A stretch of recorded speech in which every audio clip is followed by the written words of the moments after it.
Bienvenidos a Corazones en la Penumbra, su canal de confianza para las historias que se revelan cuando cae la noche.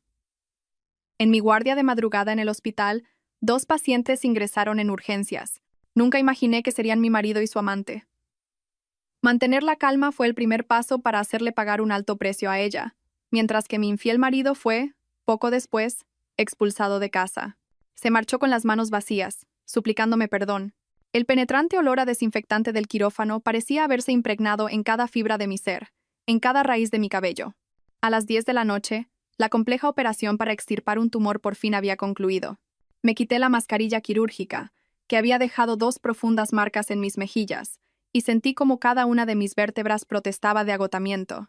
12 horas de pie, en máxima concentración, me habían dejado exhausta. Solo anhelaba volver a la calidez de mi hogar, hundirme en mi cama y dejarme llevar por el sueño.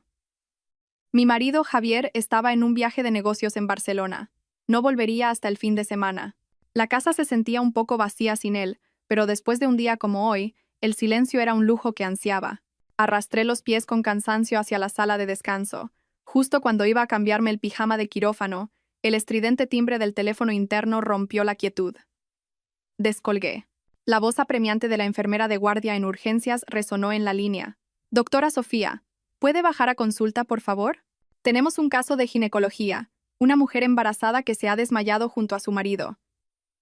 La situación no parece buena». Una punzada de fastidio me recorrió, pero fue rápidamente desplazada por el sentido de la responsabilidad de una médica. En esta profesión no hay horarios. Me puse de nuevo la bata blanca, me arreglé el moño algo deshecho y me dirigí a toda prisa hacia el ascensor. El pasillo del hospital por la noche era largo y frío, solo roto por el eco rítmico de mis pasos. Otra noche interrumpida, pensé. Urgencias siempre era un caos ruidoso. El olor a sangre y alcohol, los gritos, los llantos, el chirrido de las ruedas de las camillas sobre el terrazo. Estaba más que acostumbrada a esa escena. La enfermera de guardia salió a mi encuentro, y mientras caminábamos, me puso al día. Paciente Isabel Romero, 25 años, embarazada, sufrió un síncope. El acompañante es su marido. Declara que resbaló y se cayó en el baño. La mujer se asustó tanto que se desmayó. El marido también tiene un traumatismo leve en la cabeza. Asentí, siguiendo a la enfermera hacia una de las camas separadas por una cortina. A lo lejos, vi a un hombre sentado en una silla, con la mano en la cabeza. Su figura me resultaba increíblemente familiar. Mi corazón dio un vuelco. Mis pasos se volvieron más lentos. ¿Cómo era posible? Javier tenía que estar en Barcelona.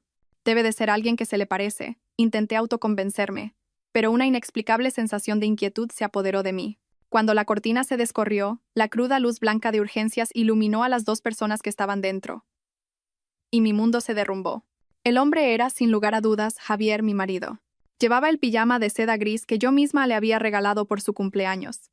El mismo que dijo que se llevaría a su importante viaje de negocios.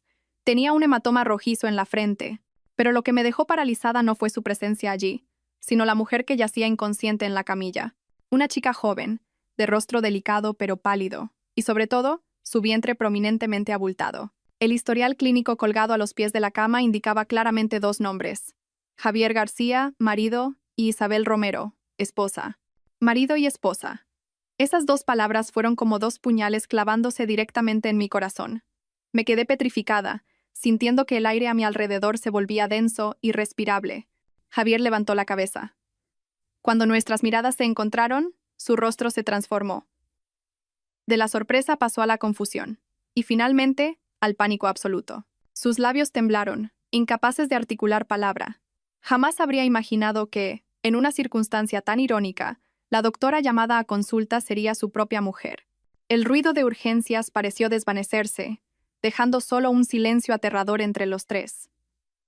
El viaje de negocios de mi marido, una amante embarazada, una consulta médica fatídica.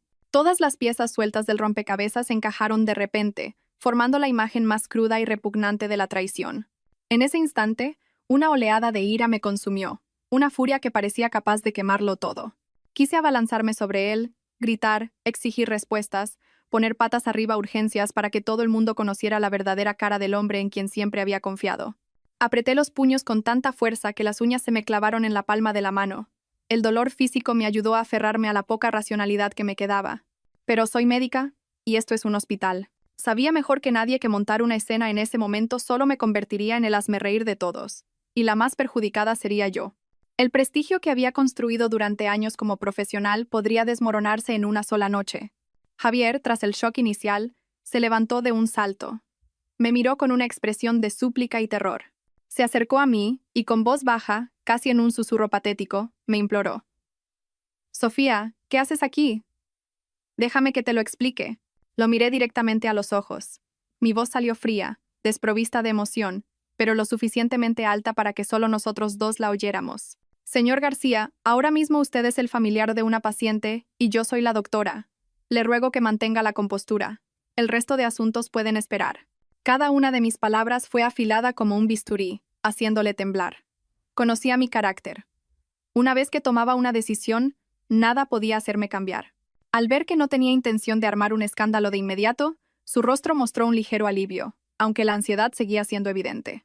Retrocedió unos pasos, arrinconándose en una esquina, sin atreverse a mirarme de nuevo. Me volví hacia la enfermera, mi voz ya normal, profesional y con una calma aterradora. «¿Cuál es el estado de la paciente? ¿Las constantes vitales son estables?». La enfermera, algo sorprendida por mi cambio, me informó rápidamente. Escuché, asentí y comencé a examinar a la mujer llamada Isabel. Cuando mi mano tocó su piel fría, una oleada de repulsión me invadió. Esta era la mujer que se había metido en mi matrimonio, la que llevaba en su vientre al hijo de mi marido.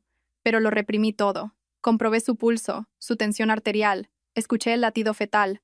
Cada movimiento fue preciso, sin el más mínimo temblor. En mi mente solo había un pensamiento. Mantén la calma, controla la situación. Mientras una celadora se llevaba a Javier en una camilla para hacerle un TAC craneal y descartar lesiones, él pasó a mi lado sin apartar la vista de mí. Quiso decir algo, pero se contuvo. Aprovechando un momento de distracción, cuando la camilla pasaba junto a mí, me incliné con la rapidez de un rayo y saqué su móvil del bolsillo de su pantalón. Fue un acto impulsivo, pero sabía que podría ser la llave para desvelar todos los secretos que ocultaba. Apreté el móvil en el bolsillo de mi bata, sintiendo el frío metal. Cuando me quedé a solas junto a la cama de Isabel, me permití soltar un largo suspiro. La rabia de antes se había disipado, dando paso a una frialdad despiadada. No iba a llorar, no iba a derrumbarme. No les daría la satisfacción de verme débil. Convertiría este dolor en mi fuerza. Un plan comenzó a gestarse en mi mente. No los expondría estúpidamente. Les haría pagar por su traición. Y el precio sería el más alto. Recuperaría todo lo que me pertenecía, tanto material como moralmente. En este juego, yo dictaría las reglas. Y, sin duda alguna, yo sería la ganadora. Después de que se llevaran a Javier, tuve más tiempo para observar a la mujer en la camilla. Isabel había empezado a recuperar la conciencia. Sus largas pestañas temblaron y sus ojos se abrieron lentamente. Tenía una belleza frágil, de esas que los hombres sienten la necesidad de proteger. Sus ojos grandes y redondos miraron a su alrededor, desorientados, hasta detenerse en su vientre, que abrazó instintivamente. Al verme a su lado, vestida de médico, susurró con voz débil. «Doctora, mi bebé está bien?» Su voz era clara, con un toque infantil. La miré, esforzándome por mantener un rostro que no expresara más que la preocupación de una profesional. «Tranquila, el feto está estable, pero usted se ha desmayado por un shock emocional y agotamiento. Necesitamos mantenerla en observación». Isabel no pareció prestar mucha atención a mi cara. Probablemente, a sus ojos, yo era una más de los muchos médicos del hospital. Solo le preocupaba el niño que llevaba dentro. Esto reforzó mi sospecha de que, seguramente, no sabía quién era yo. Javier no le habría enseñado una foto mía. Una idea audaz cruzó mi mente. Quería probarla. Lentamente, me llevé la mano a la cara y me bajé la mascarilla que me cubría casi por completo. La miré fijamente a los ojos, esperando una reacción. Un ceño fruncido, una mirada de sorpresa, cualquier cosa que indicara que me reconocía. Pero nada. Sus ojos permanecieron límpidos, sin la menor alteración. Me miró como a una completa desconocida. Quizás la luz de urgencias era demasiado intensa, o todavía estaba aturdida, o simplemente Javier la había mantenido muy bien en la sombra. Fuera cual fuera la razón, que no me reconociera era una ventaja que el destino me ofrecía. «Me suena su cara», dijo de repente, pero su tono era indiferente, más un comentario casual que una sospecha real. Mi corazón se aceleró un poco, pero mantuve la compostura. Esbocé una leve sonrisa profesional. Seguramente me habrá visto por el hospital. Al fin y al cabo, trabajo aquí. Decidí que tenía que mantener a mi presa bajo control. No podía dejar que le dieran el alta y desapareciera con Javier. Necesitaba tiempo para investigar, para reunir pruebas y para ejecutar mi plan. Empecé a utilizar terminología médica para analizar los riesgos potenciales para el feto después de un shock como el que había sufrido. Le pinté un escenario bastante serio sobre el riesgo de amenaza de aborto si no era monitorizada cuidadosamente. Aunque su estado ahora es estable, no podemos predecir qué pasará. El estado psicológico de la madre afecta enormemente al desarrollo del feto. El accidente de su marido delante de usted ha sido un gran impacto. Le recomendamos que ingrese unos días para que podamos vigilarla de cerca. Es por la seguridad de ambos, le dije, con un tono firme pero persuasivo. Al principio, Isabel dudó. Dijo que no quería molestar a su marido, que él también estaba herido. Pero la interrumpí rápidamente. De la salud de su marido ya se encargan los médicos de traumatología. La salud de usted y su bebé es nuestra responsabilidad. Él, sin duda, querrá lo mejor para los dos. Mis palabras, lógicas y a la vez emotivas, parecieron dar en el clavo. Era una mujer joven, y era su primer embarazo. La preocupación por su hijo lo superó todo. Finalmente, tras un momento de vacilación, asintió. De acuerdo, entonces se lo encargo a ustedes, doctores. La presa había entrado voluntariamente en la jaula. Llamé a una enfermera para que tramitara el ingreso de Isabel, pidiendo que la acomodaran en una habitación en la planta de maternidad, la misma donde yo trabajaba. A partir de ahora, todos sus movimientos estarían bajo mi control. Me puse de nuevo la mascarilla, ocultando la fría sonrisa que se dibujaba en mis labios. El telón acababa de subirse. Tras arreglar el ingreso de Isabel, volví a mi sala de descanso. La habitación estaba extrañamente silenciosa. Cerré la puerta con llave y me dejé caer en un sillón. El cansancio me golpeó de repente con toda su fuerza. Pero no era momento de descansar. Saqué el móvil de Javier del bolsillo. La pantalla se iluminó, mostrando nuestra foto de boda como fondo. Mi sonrisa feliz en la foto ahora parecía una farsa, una burla. La ira volvió a surgir. ¿Cómo se atrevía a usar nuestra foto de boda como fondo de pantalla mientras se acostaba con otra? El descaro de Javier no tenía límites. Respiré hondo, tratando de apartar las emociones para centrarme en lo importante. Desbloquear ese teléfono. Empecé a probar contraseñas familiares. El aniversario de nuestra boda. Error. Mi fecha de nacimiento. Error. Su fecha de nacimiento. Seguía dando error. Probé combinaciones de ambas, el día que empezamos a salir. Nada funcionaba. Cada vez que la pantalla mostraba contraseña incorrecta, mi corazón sufría un nuevo corte. Parecía que había desechado todo lo que pertenecía a nuestro pasado. Había construido un mundo nuevo, una vida nueva en la que yo no existía. Cuando estaba a punto de rendirme, pensando en llevarlo a una tienda al día siguiente para que lo desbloquearan, un pensamiento fugaz me asaltó. Si la contraseña no tenía que ver conmigo, era muy probable que tuviera que ver con ella. Recordé la información del historial clínico. Isabel Romero, nacida el 12 de agosto. Introduje temblorosamente la secuencia 1208. La pantalla seguía mostrando error. Quizás era con el año de nacimiento. Probé de nuevo. 120.898. El móvil vibró suavemente y la pantalla de inicio apareció. Lo había conseguido. Pero lo que sentí no fue alegría, sino una amargura que me calaba hasta los huesos. Había usado la fecha de nacimiento de su amante como contraseña. Esa sustitución era más cruel que cualquier palabra. Con manos temblorosas, abrí la aplicación de mensajes. Aparecieron decenas de conversaciones con un contacto guardado como Mi Vida Had. Hice clic. Mensajes empalagosos y declaraciones de amor cursis me golpearon en la cara. Cariño, te echo mucho de menos. Mi campeón, ¿se ha portado bien hoy? Te he enviado dinero para que te compres cositas y te cuides. Pasé rápidamente por encima, sintiendo como si alguien me estuviera estrujando el corazón. Y entonces encontré lo que buscaba. Mensajes sobre el trabajo. Resultó que Javier e Isabel eran compañeros. Javier era jefe de departamento, e Isabel, una empleada a su cargo. Habían empezado su relación hacía unos 3 meses, justo cuando Javier comenzó con sus viajes de negocios imprevistos. En un mensaje, Isabel parecía preocupada por mí. Javier la tranquilizó enviándole una foto de un certificado de divorcio, prometiéndole que nuestro asunto estaba zanjado, pero que aún no lo habíamos hecho público por miedo a dañar mi reputación. Un certificado de divorcio falso.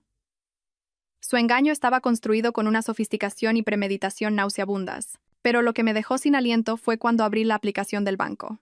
El historial de transacciones mostraba que, en los últimos 3 meses, Javier le había transferido a Isabel grandes sumas de dinero, con un total de casi 50.000 euros. 50.000 euros. Era el dinero que habíamos ahorrado con tanto esfuerzo durante años, con la intención de dar la entrada para un chalet en las afueras.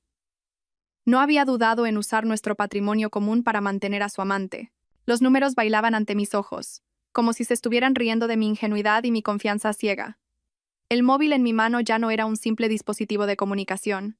Era una caja de Pandora llena de pruebas de traición, engaño y sucias conspiraciones. Con cuidado hice capturas de pantalla de todos los mensajes, del historial de transacciones y del falso certificado de divorcio, y las envié a una cuenta de correo electrónico secreta.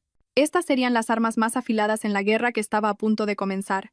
Tras una noche casi en vela, mi cabeza daba vueltas con 1000 pensamientos. Pero, extrañamente, me sentía más lúcida que nunca.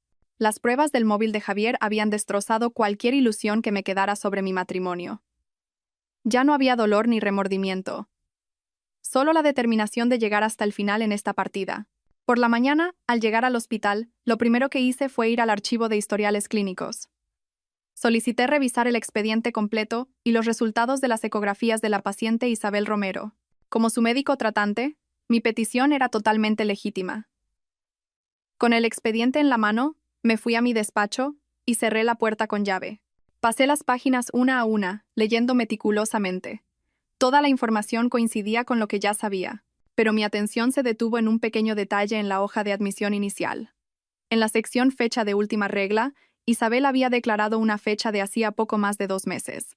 Y en el diagnóstico del médico de urgencias se indicaba claramente: gestación de aproximadamente 7 hasta 8 semanas. 7 u 8 semanas, unos 50 días. Esta cifra encajaba perfectamente con los 3 meses que ella y Javier llevaban juntos. Si el embarazo era de 50 días, era muy probable que el padre fuera Javier. Esto suponía un pequeño obstáculo para mi plan. Pero yo no confiaba en las declaraciones. Confiaba en la ciencia, en lo que mis ojos veían. Pasé a la imagen de la ecografía realizada la noche anterior.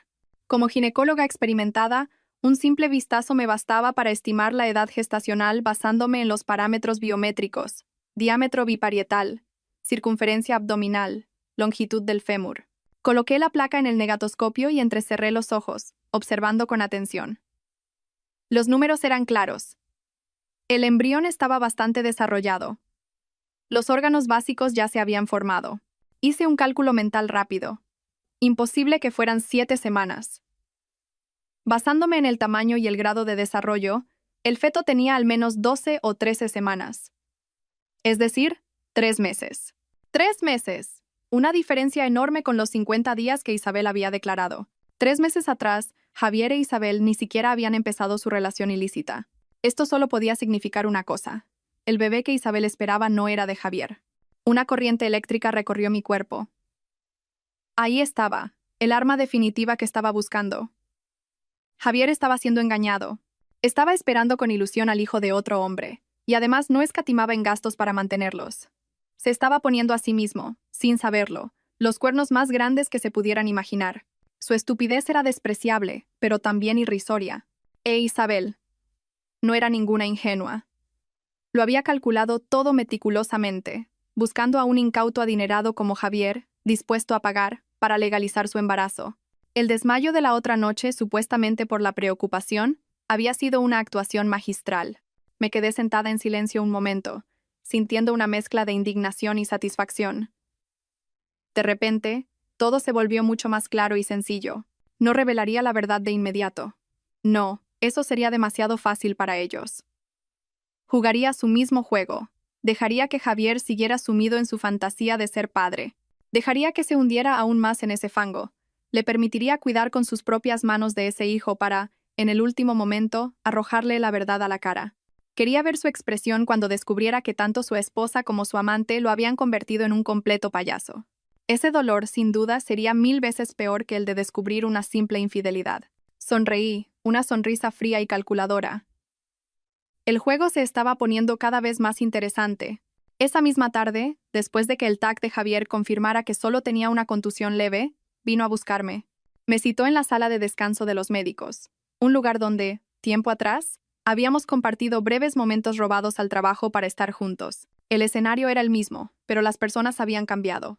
Javier entró y cerró la puerta con cuidado. Ya no parecía aterrado como la noche anterior. En su lugar, mostraba una calma fingida. Me miró con una expresión compleja, una mezcla de culpa, escrutinio y algo parecido a un desafío. «Siéntate», le dije, señalando la silla de enfrente con voz tranquila. Estaba mentalmente preparada para esta conversación.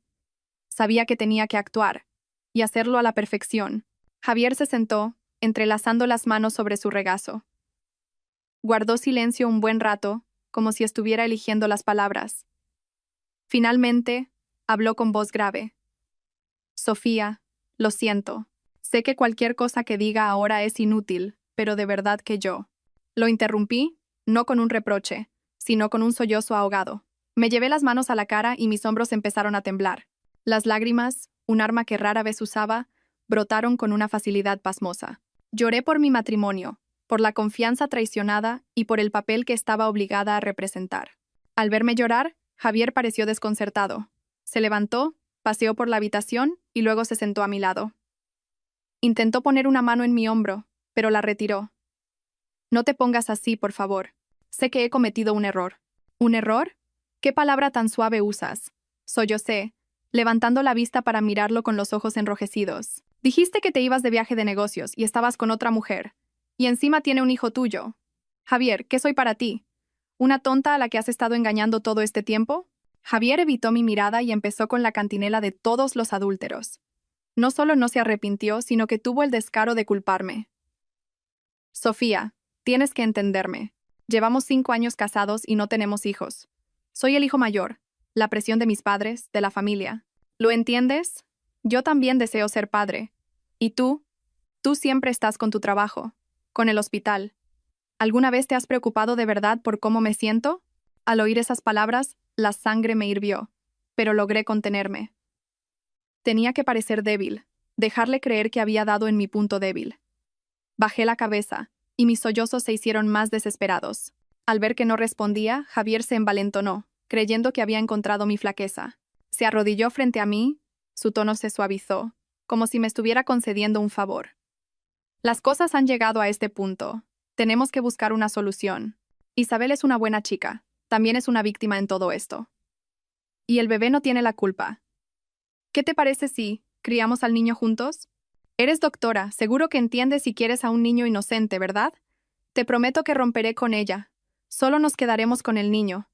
Empezaremos de nuevo, como si fuera nuestro hijo. Una solución enferma y repugnante. Quería que yo, su esposa legítima, criara al hijo de su amante.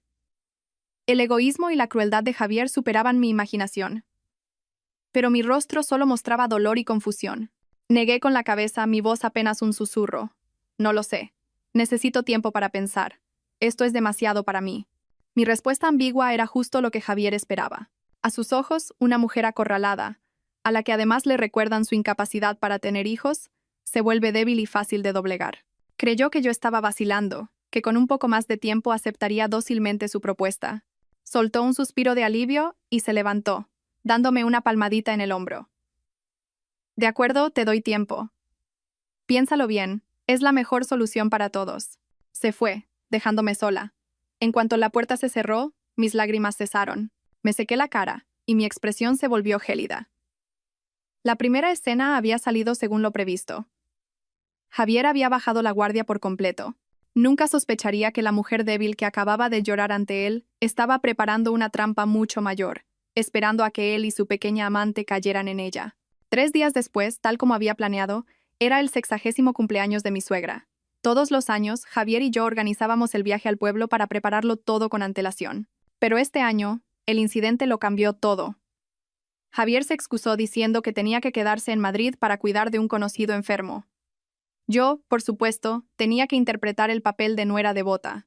Sabía que mi suegra era una mujer que daba mucha importancia a las apariencias y me quería mucho. Siempre me había considerado el orgullo de la familia, una nuera guapa, inteligente y atenta. Decidí explotar ese afecto al máximo. Esa mañana fui a El Corte Inglés y compré un exquisito collar de perlas de alta gama. Su precio era casi el equivalente a mi sueldo de un mes. Este regalo no era solo para ganarme a mi suegra, sino también una prueba para Javier. Cuando volví a casa para preparar mi equipaje, Javier, que acababa de llegar del hospital, vio la lujosa caja de regalos sobre la mesa y frunció el ceño. ¿Qué has comprado tan caro? El cumpleaños de mamá es algo sencillo. No hace falta tanto. Lo miré y sonreí para mis adentros, pero por fuera mantuve la calma. Mamá cumple 60 años. Solo pasa una vez en la vida. Quiero que sea feliz. El dinero es importante, pero los sentimientos lo son más, ¿no crees? Javier no dijo nada más, pero su expresión lo delató. Le dolía el dinero. Podía gastar miles de euros en su amante, pero le parecía un despilfarro un regalo para su propia madre. Supe que ese dinero, en su mente, debería haber sido para Isabel, para su hijo. Conduje sola hasta el pueblo. La casa de mis suegros estaba en las afueras, en un entorno tranquilo y apacible. Al verme llegar sola, mi suegra se sorprendió un poco, pero no me reprochó nada. Me tomó de las manos y dijo con cariño: «¿Javier otra vez con trabajo, hija?» «Bueno, no pasa nada. Con que estés tú aquí, ya estoy feliz». La fiesta de cumpleaños fue una celebración familiar íntima. Yo misma cociné los platos favoritos de mi suegra y no dejé de atenderla y cuidarla. Mi caro regalo la hizo radiar de felicidad. No paraba de enseñárselo a los parientes. Durante toda la velada, mantuve una sonrisa en el rostro, desempeñando a la perfección mi papel de nuera ideal. Esa noche, cuando todos se habían ido, mientras ayudaba a mi suegra a recoger la cocina, Javier la llamó. Fingí que iba al baño, pero me quedé escondida tras la puerta, escuchando su conversación. «Mamá, ¿qué tal el cumpleaños? ¿Te lo has pasado bien?», dijo Javier con tono salamero. Tras unas cuantas preguntas de cortesía, fue al grano. «Oye, mamá, el dinero de la expropiación del terreno de detrás de casa, ¿ya os lo ha pagado el ayuntamiento?». Mi suegra respondió: «Sí, nos lo ingresaron la semana pasada. ¿Por qué lo preguntas?». «No, por nada», titubeó Javier.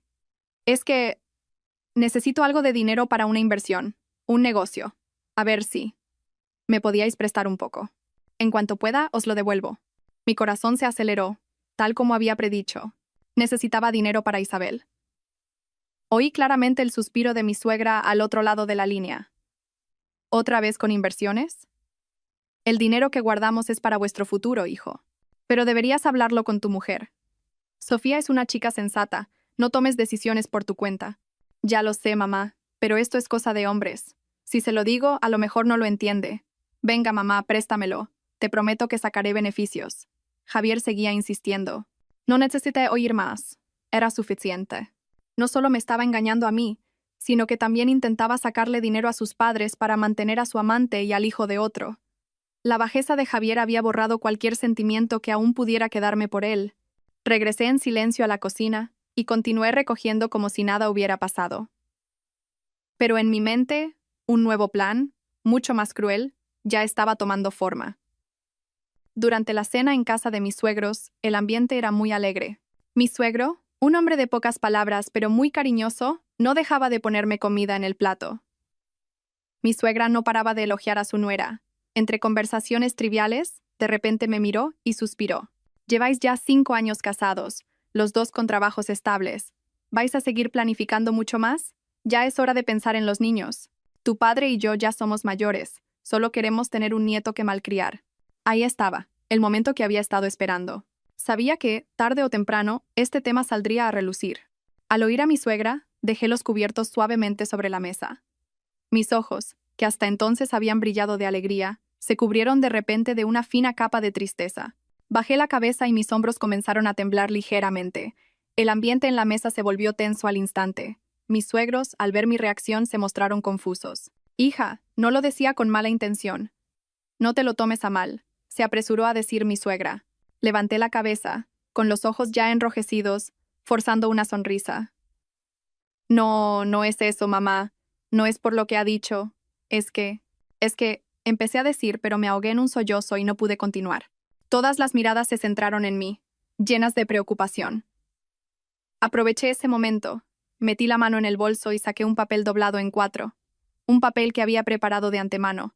Era un informe de análisis clínicos, falsificado con gran pericia, con sus correspondientes firmas y sellos del hospital. Con mano temblorosa, se lo deslicé a mi suegra, mi voz quebrada. «En realidad, os he estado ocultando esto mucho tiempo. Nosotros también queremos tener hijos, de verdad. Pero El problema soy yo.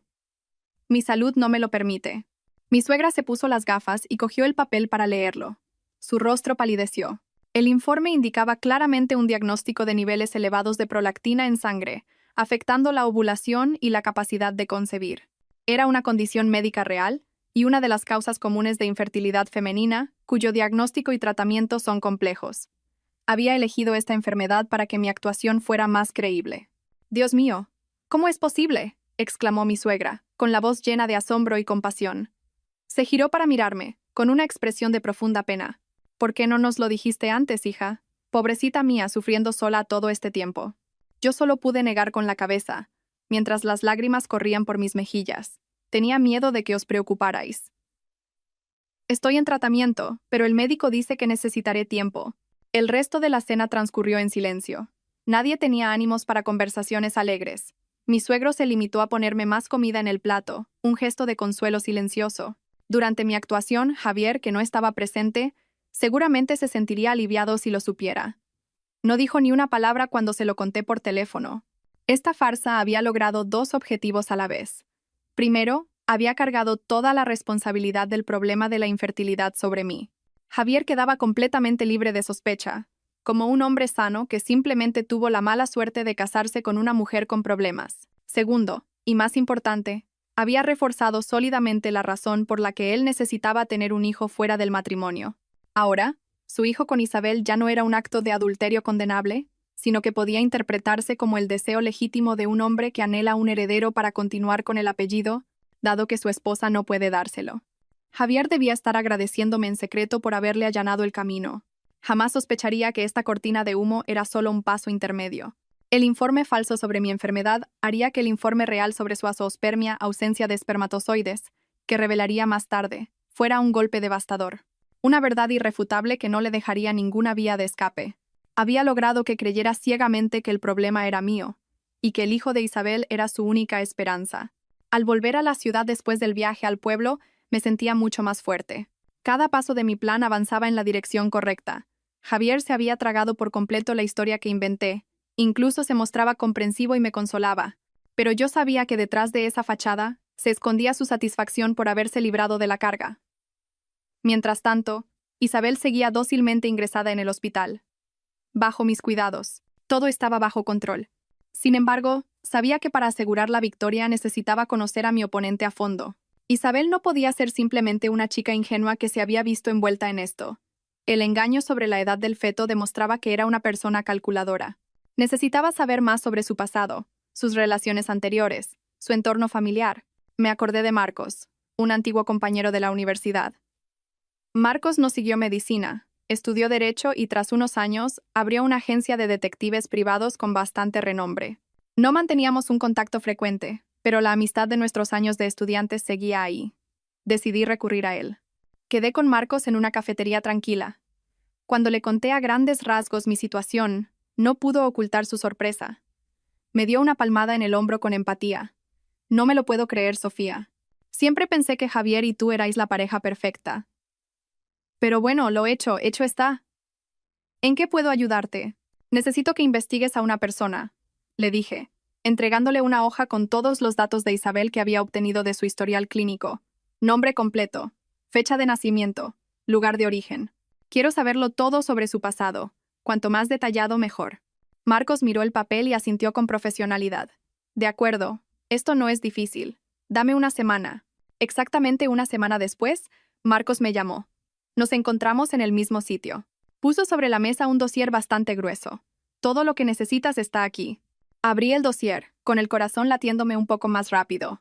La información que contenía superaba con creces mis expectativas. Isabel provenía de una familia humilde de un pueblo, pero desde que llegó a la ciudad para estudiar en la universidad, su vida cambió por completo. Era conocida como una de las chicas más guapas de su facultad, siempre rodeada de pretendientes. El dato más revelador era que, ya en su segundo año de carrera, se había casado con un joven millonario, hijo del dueño de una gran constructora. El matrimonio duró poco más de un año. Según la información de Marcos, el motivo del divorcio fue que Isabel no lograba encajar con la familia de su marido.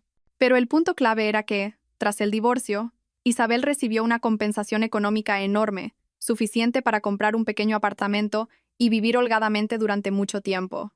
Después de divorciarse, Isabel no volvió a la universidad. Empezó una vida de lujos, relacionándose con varios hombres adinerados y mayores que ella. Su trabajo en la empresa de Javier era solo una tapadera. Llevaba poco tiempo allí. El dossier incluía varias fotos de Isabel entrando y saliendo de restaurantes y hoteles de lujo con diferentes hombres. Todo ello había ocurrido justo antes de conocer a Javier. Al leer aquello, lo comprendí todo. Isabel no era una cazafortunas aficionada, era una profesional. Sabía cómo usar su belleza y su aparente fragilidad como cebo para hombres con dinero y estatus, pero con problemas matrimoniales, como Javier. El bebé que llevaba en su vientre era, muy probablemente, el resultado de una de esas relaciones fugaces anteriores. Y Javier, con su deseo ciego de tener un hijo, se había convertido en el pagafantas perfecto. Cerré el dossier, sintiendo un frío glacial en mi interior. Mi odio hacia Javier e Isabel se multiplicó. No solo me habían traicionado, eran dos estafadores colaborando para apropiarse de mi patrimonio. Le di las gracias a Marcos y le pagué generosamente por sus servicios. Con el dossier en la mano, supe que tenía un nuevo as bajo la manga.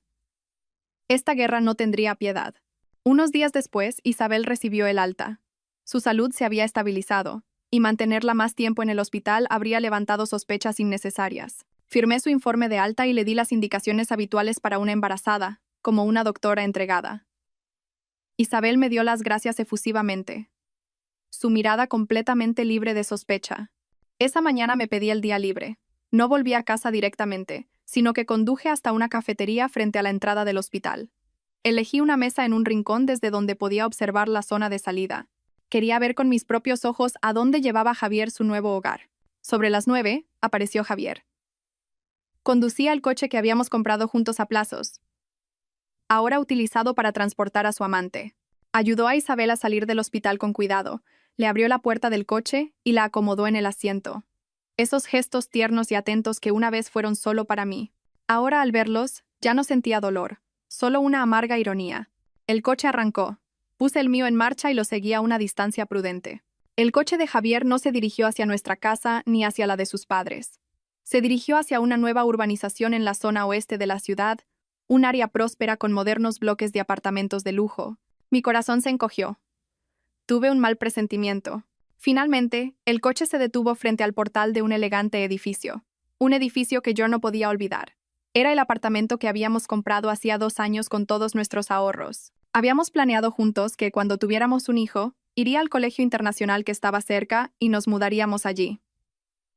Esa casa albergaba todos nuestros sueños y planes de un futuro feliz. Recordé que, justo hacía 3 meses, la misma época en que Javier empezó su relación con Isabel, llegó a casa muy contento y me anunció que había encontrado un inquilino para ese apartamento por un precio excelente. Dijo que lo alquilaríamos para sacar un rendimiento mientras seguíamos viviendo en nuestra casa de siempre.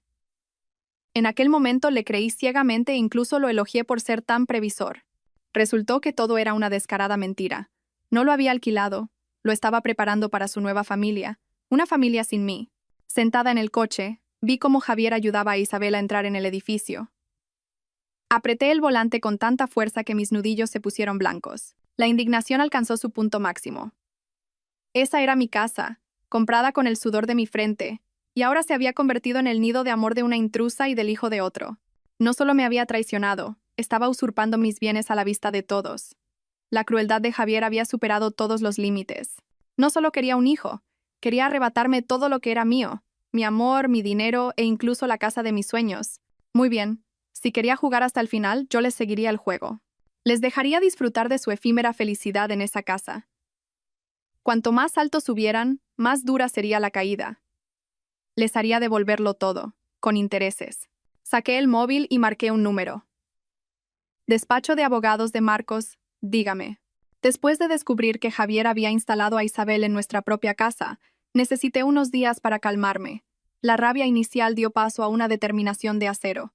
Comencé la siguiente fase de mi plan. Acercarme a Isabel y fingir que me preocupaba por ella. Llamé a Javier, manteniendo un tono de voz débil y resignado. Cariño, he estado pensando mucho estos días. Quizás tenías razón, el bebé no tiene la culpa. Me gustaría ir a visitarla a ella y al niño. Al fin y al cabo, parece que, en el futuro, seremos familia. Al otro lado de la línea, Javier se mostró increíblemente feliz y sorprendido. No paraba de elogiarme por ser tan comprensiva y generosa. No sospechó nada. A sus ojos, yo era una mujer que había aceptado su destino de no poder tener hijos, y que intentaba salvar su matrimonio a toda costa. Me dio la dirección inmediatamente y me dijo que fuera por la tarde, cuando él ya hubiera vuelto del trabajo. Esa tarde fui al apartamento. Javier me abrió la puerta con una sonrisa radiante. Isabel estaba sentada en el sofá. Al verme, se mostró algo incómoda y avergonzada. Le sonreí amablemente. Llevaba una gran cesta de frutas y algunos productos nutritivos para embarazadas. Hola Isabel, soy Sofía, le dije con voz suave. He venido a ver cómo estáis tú y el bebé. No te preocupes, consideram de la familia. Isabel, a quien Javier ya debía de haber preparado, se mostró amistosa rápidamente. Nos sentamos a hablar, principalmente sobre el embarazo y los cuidados. Utilicé todos mis conocimientos médicos para darle consejos útiles, lo que hizo que tanto Javier como ella me miraran con admiración y confianza. Durante la conversación, Javier comentó alegremente: últimamente, Isabel tiene unos antojos muy raros, Sofía. Apenas come comida normal, solo le apetece cosas ácidas y picantes. Sobre todo le ha dado por la comida mexicana, la pide casi todos los días. Al oír eso, sentí una punzada. En el dossier de Marcos había un detalle crucial. El historial médico de Isabel mostraba que tenía antecedentes de cálculos renales y que había estado en tratamiento. A las personas con este historial se les recomienda evitar comidas muy saladas, picantes, grasas y vísceras, precisamente los ingredientes de muchos platos exóticos y contundentes. Era la oportunidad perfecta, una trampa servida en bandeja. Me giré hacia Isabel con una mirada comprensiva, fingiendo saber mucho del tema.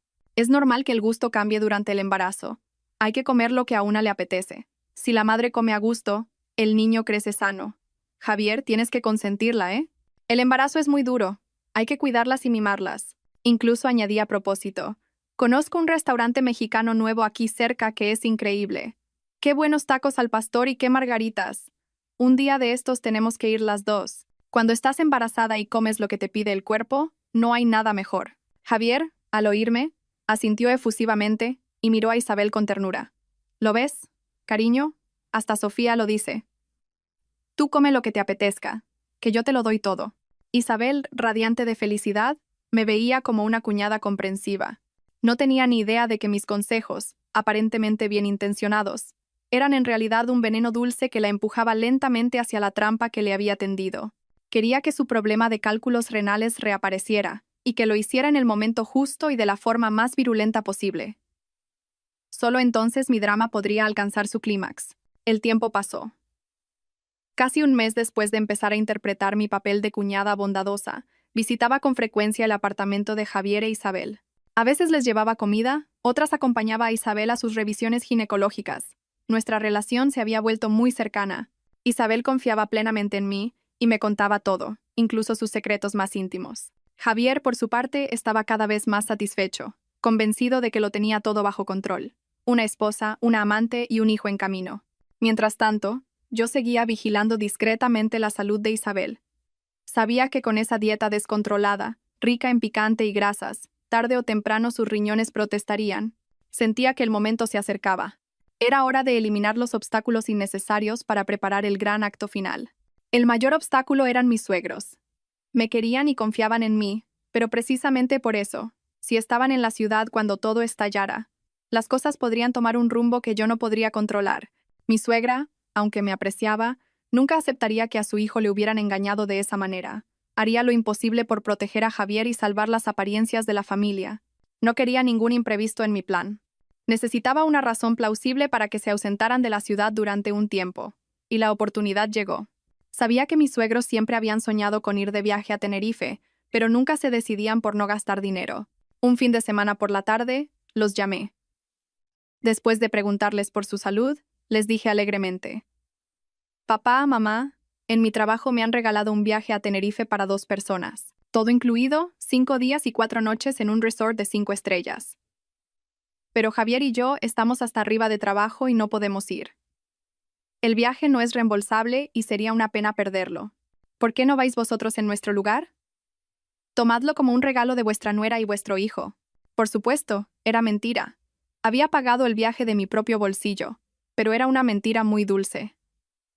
Mis suegros, al otro lado del teléfono, no cabían en sí de la alegría. Al principio se negaron, diciendo que era mucho gasto, pero usé todos mis argumentos para convencerlos. Les dije que si no iban el viaje se cancelaría y me daría mucha pena. Finalmente aceptaron. «¡Qué buena nuera tenemos! ¡Qué suerte la nuestra!», me dijo mi suegra por teléfono, con la voz cargada de emoción. Sonreí. La imagen de una nuera devota, traicionada pero resignada, que aún se preocupaba por la familia de su marido, quedaba sólidamente reforzada. Cuando volvieran de su viaje, confiarían aún más en mí y se pondrían de mi lado incondicionalmente. Este viaje no solo eliminaba un obstáculo, sino que era una inversión emocional muy inteligente. Todo estaba listo. Ahora solo tenía que esperar a que el último pez picara el anzuelo. Tal como había previsto, lo que tenía que llegar, llegó. Casi un mes después de que mis suegros se subieran felices a un avión rumbo a Tenerife, una noche de fin de semana, mientras estaba de guardia en el hospital, el móvil de Javier, que aún conservaba, permanecía en silencio. Pero mi móvil personal sonó. Era Javier. Mi corazón se aceleró. Sabía que había llegado el momento. «Diga», contesté, fingiendo una voz soñolienta. «Sofía, Sofía, ayúdame». La voz de Javier al otro lado era un grito de pánico.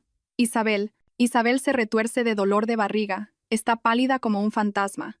Me incorporé de golpe. Por dentro sentía un frío glacial, pero mi voz sonó alarmada. «¿Dónde le duele? ¿Cómo es el dolor? Cálmate y explícamelo bien». Dice que es un dolor agudo en la zona lumbar, que le baja hacia la ingle. Le dan oleadas de dolor y suda a mares. Estoy muy asustado, Sofía. ¿Y si es una amenaza de aborto? Javier apenas podía hablar, su respiración era agitada. En mi mente ya tenía un diagnóstico preliminar, un cólico nefrítico de libro. Mi trampa gastronómica por fin había surtido efecto. Contuve un escalofrío de satisfacción y procuré que mi voz no temblara. «No te asustes. Tráela a urgencias inmediatamente. Rápido. Avisaré para que estén preparados». Colgué y llamé de inmediato a urgencias, informando de un posible caso de cólico ureteral en una embarazada de 4 meses que estaba de camino. Luego, me senté en silencio en la sala de guardia, esperando. Todo se desarrollaba exactamente como en un guión meticulosamente preparado. Media hora después, Javier llegó con Isabel. Ella yacía en la camilla, con el rostro blanco de dolor. Javier corría de un lado a otro, con la cara descompuesta. Tras las pruebas y la ecografía de rigor, los resultados confirmaron mi diagnóstico. Isabel sufría un cólico ureteral agudo. Un cálculo de tamaño considerable estaba atascado cerca de la vejiga, causando una hidronefrosis severa.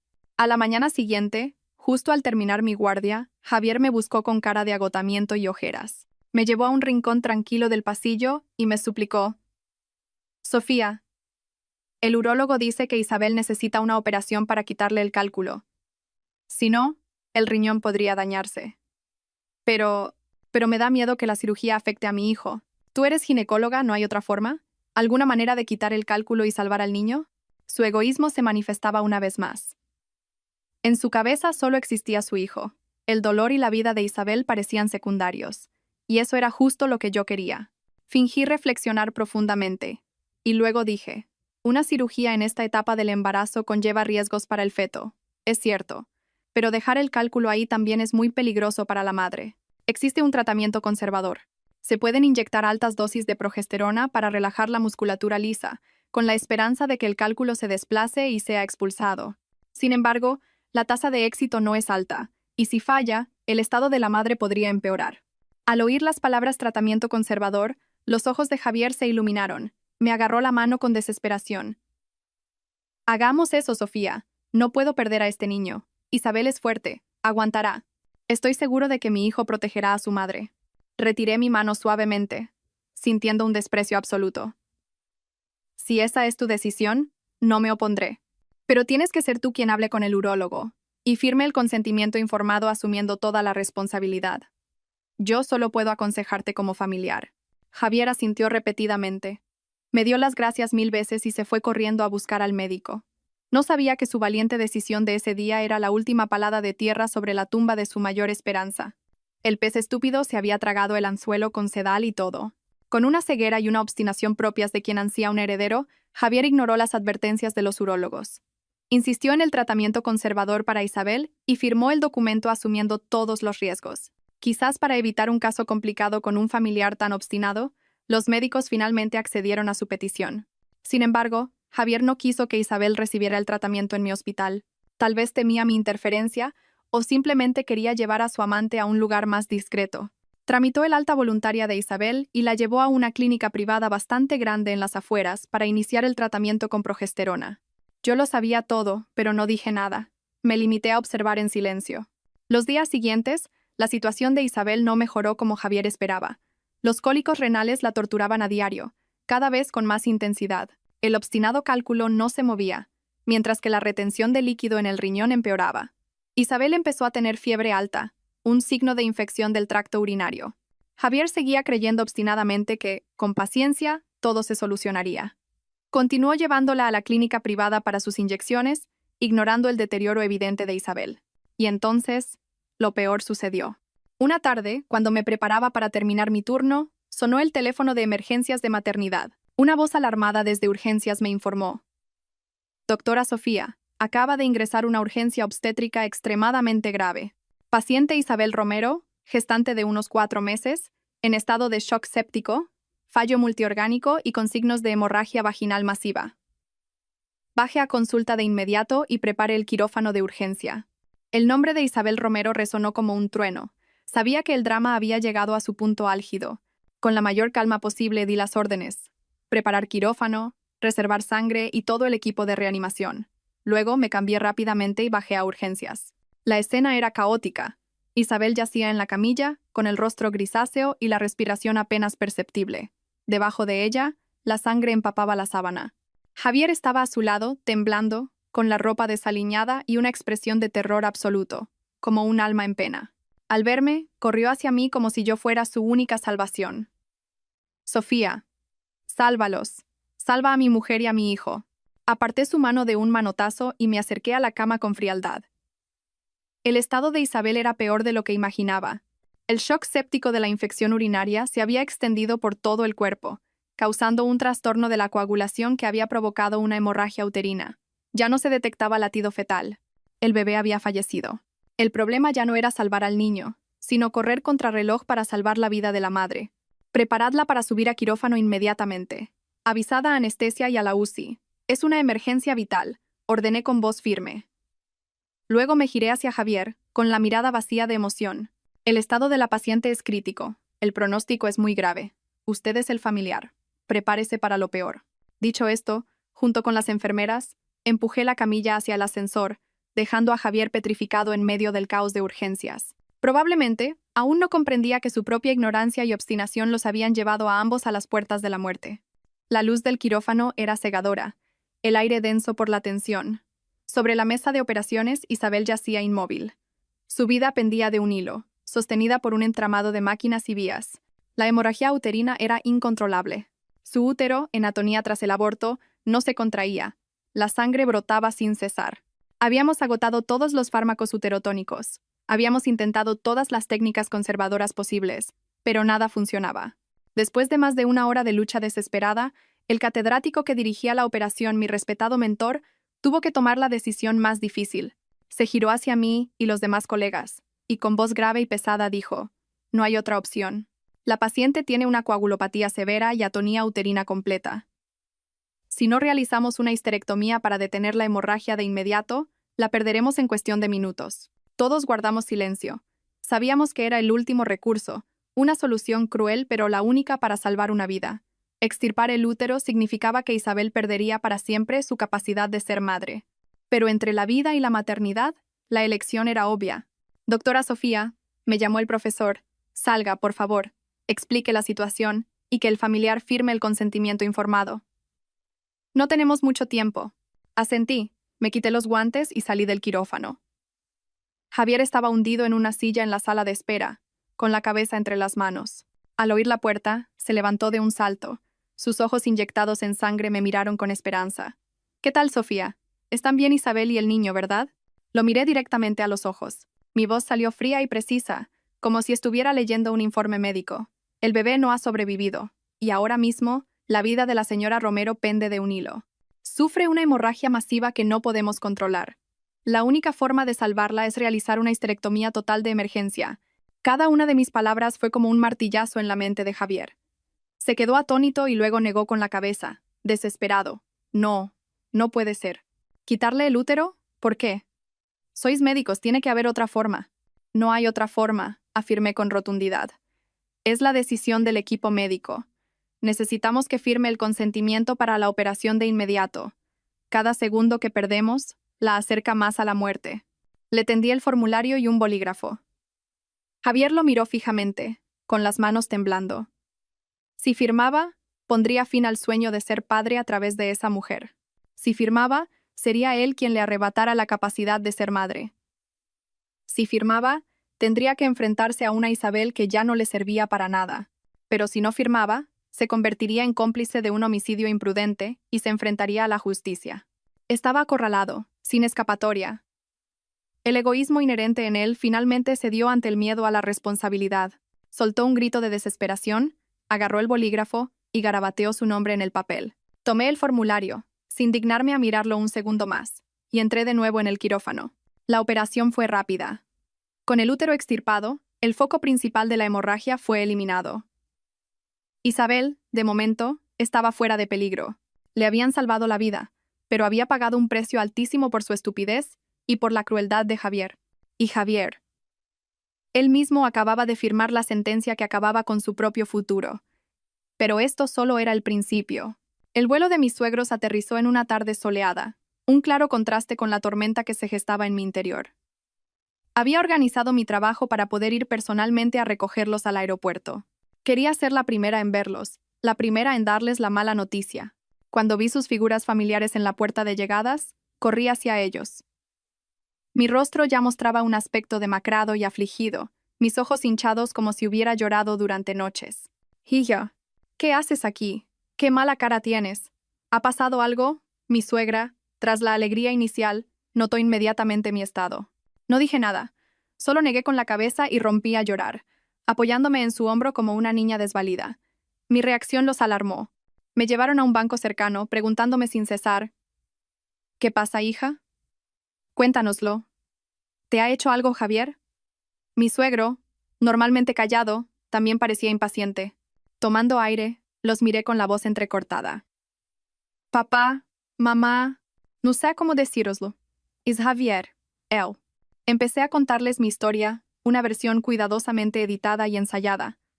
Les conté cómo casualmente descubrí la infidelidad de Javier. Cómo él, lejos de arrepentirse, me había culpado a mí. Les conté que había dejado embarazada a otra mujer, una joven compañera de trabajo. Llorando, les dije que había estado destrozada, que había pensado en dejarlo, pero que por ellos, por la familia, había intentado aguantar e incluso había aceptado visitar y cuidar a la otra chica.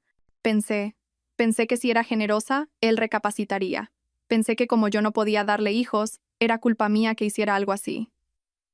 Pero me equivoqué, mamá, me equivoqué. Me derrumbé, con un llanto desconsolado. Mi suegra escuchaba, su rostro pasando de la incredulidad a la ira. Daba mucha importancia al honor familiar y me quería sinceramente. Que su niño de oro hubiera cometido tal bajeza era una humillación inaceptable. Ese sinvergüenza, ese desgraciado, siseó entre dientes, con los ojos encendidos de furia. ¿Cómo se atreve a hacerle esto a mi nuera? Teniendo una mujer como tú, y se va con una cualquiera. Se giró y me apretó la mano. No llores más, hija. Estoy aquí. Le voy a hacer pagar por esto. Dime ahora mismo dónde están esa zorra y el inútil de mi hijo. Sollozando respondí: Están en el hospital. Ella acaba de perder al bebé. Tuvieron que operarla. Bien, el karma. Llévame allí ahora mismo. Tengo que verle la cara a la que se atreve a destrozar una familia y tengo que darle una lección a mi hijo. Se levantó mi suegra, echando chispas. Sabía que había encendido la mecha de su ira, tal como quería. Ella sería mi ariete, la que abriría el camino para mi acto final. Asentí, me sequé las lágrimas y los acompañé al coche. Nos dirigimos directos al hospital, donde la verdadera tormenta estaba a punto de desatarse. Llegamos al hospital durante el horario de visitas de la tarde. El pasillo de maternidad estaba lleno de gente. Guié a mis suegros directamente a la habitación donde Isabel se recuperaba de la operación. Javier estaba dentro, pelándole una manzana. «Javier». El grito autoritario de su madre hizo que Javier diera un respingo. El cuchillo se le cayó al suelo con un estruendo. Se giró y su rostro se volvió ceniciento al vernos a los tres en la puerta. «Mamá, papá». «¿Qué? ¿Qué hacéis aquí? Mi suegra, sin mediar palabra, entró como una furia. Se acercó a la cama, miró con desprecio a Isabel y luego se volvió hacia Javier. Una bofetada sonora resonó en la habitación. ¡Desgraciado! ¿Y tienes la cara de preguntar qué hacemos aquí? Mira el estropicio que has montado. Luego se giró hacia Isabel, que se había encogido de miedo en la cama. Otra bofetada, esta vez para ella. Y tú, zorra sinvergüenza, ¿te dedicas a seducir a hombres casados y a destrozar familias? La habitación se sumió en el caos. Javier intentó sujetar a su madre, suplicando, «Mamá, por favor, aquí no. Esto es un hospital». Isabel, tras el golpe, rompió a llorar, y de repente, como un animal acorralado, gritó señalándome a mí, «No es mi culpa, es de ella. Ella ha matado a mi hijo. Ella ha hecho que me quiten el útero. Señora, ella es doctora aquí, lo ha planeado todo». El grito de Isabel dejó a todos atónitos, incluidos mis suegros y Javier. Se giraron para mirarme con duda. Ahí estaba, el momento que tanto había esperado. Sin inmutarme, di un paso al frente, encarándolos a todos con una calma espeluznante. «Dices que yo te he hecho daño». Miré a Isabel a los ojos, mi voz fría como el hielo. «Entonces, ¿por qué no les dices a todos quién era realmente el padre del hijo que has perdido?» Mi pregunta fue como un jarro de agua fría. Isabel palideció, incapaz de articular palabra. Javier frunció el ceño. «Sofía, ¿qué estupideces estás diciendo? Era mi hijo. ¿De quién si no?» «¿Tu hijo?» Solté una risa cargada de sarcasmo. «¿Estás seguro? ¿Estás seguro de que tú puedes tener hijos, Javier?» Lentamente, saqué un dossier de mi bolso. Un informe de laboratorio que había preparado hacía tiempo. No era el informe falso sobre mi enfermedad, sino un seminograma. Había cogido una muestra de Javier en secreto de su ropa interior y la había enviado a un prestigioso laboratorio. Mostré el informe a todos. Mi voz sonó clara y firme, acallando el murmullo del pasillo. Les invito a que lo lean. Es el resultado del análisis del señor Javier García. Conclusión. Azoospermia. Ausencia total de espermatozoides en el eyaculado. Para que lo entiendan todos, es estéril. La habitación quedó en silencio absoluto. La palabra azoospermia cayó sobre Javier como una sentencia de muerte. Fue el primero en reaccionar. Se abalanzó y me arrebató el papel. Sus ojos devoraron la conclusión. Sus manos temblaban tanto que el papel crujía. «Mentira. Esto es falso. Lo has falsificado para hacerme daño», rugió, con el rostro desencajado por la ira y el pánico. Se volvió hacia su madre, buscando apoyo. «Mamá, no la creas. Está celosa. La que no puede tener hijos es ella». Mi suegra, que hasta hacía un momento era un volcán en erupción, estaba ahora paralizada. Cogió temblorosa el papel que Javier casi había destrozado. Entrecerró los ojos para leer cada palabra. A medida que leía, su rostro se volvía más y más pálido. La ira hacia Isabel se había transformado en un horror absoluto. Yo permanecí impasible. «Puedes romperlo si quieres. Tengo el original y una copia digital en mi correo. Y si no me crees, el servicio de andrología está en la planta de abajo. Puedes bajar ahora mismo a hacerte una prueba y demostrar que miento». Mi calma lo desquició aún más. Gritó como un animal herido y salió corriendo de la habitación. «Bien, iré a hacerme la prueba. Te demostraré quién miente». Justo cuando Javier se iba, la puerta se abrió de nuevo. Pero esta vez no era una enfermera. Era un hombre joven, vestido con ropa de marca, con el pelo engominado y un aire arrogante. Lo reconocí. Era el joven millonario que Marcos había investigado, el exmarido de Isabel. Isabel al verlo se puso aún más pálida. Balbuceó. «¿Qué? ¿Qué haces tú aquí?» El hombre la ignoró, sonrió con sorna y aplaudió irónicamente. «Vaya, vaya, qué reunión tan interesante. ¿Qué drama familiar me he perdido?» Paseó la vista por mis suegros, por mí, y se detuvo en el vientre plano de Isabel. «He oído que te has deshecho del problema que tenías ahí dentro». «Qué bien. Un quebradero de cabeza menos para mí». Luego se dirigió a mis suegros. Con una reverencia teatral. «Buenas tardes. Disculpen la interrupción, pero creo que debo presentarme. Yo soy el verdadero padre de ese feto». Otra bomba estalló en la habitación.